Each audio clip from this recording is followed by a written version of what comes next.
Cara mudah buat video bercakap guna AI. Guna ChatGPT untuk dapatkan idea skrip untuk buat video.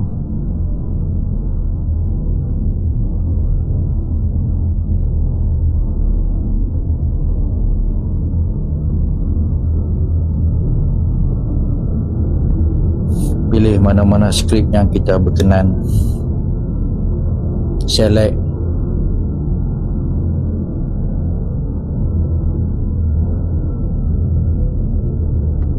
Guna ChatGPT, buatkan prompt untuk menghasilkan video 8 saat.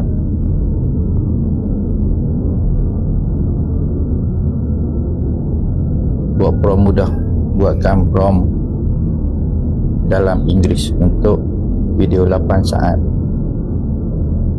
Seorang lelaki Melayu sedang tidur dan berkata, paste skrip yang kita buat dekat GPT, tambah sikit ayat cakap dalam bahasa Melayu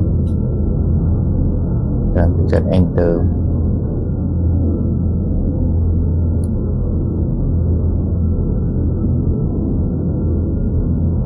Copy code yang dihasilkan oleh ChatGPT, buka Google, cari Gemini AI.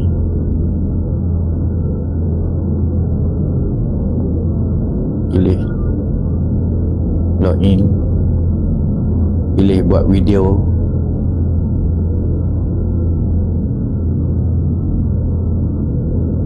pastekan prompt yang kita hasilkan daripada ChatGPT tadi.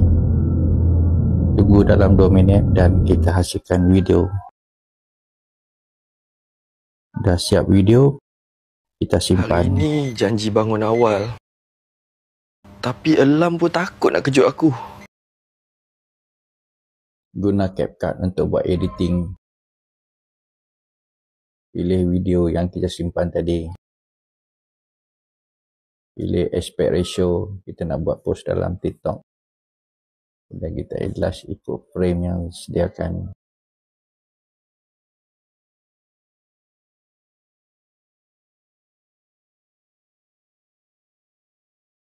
Hari ni janji bangun awal, tapi alarm pun tak...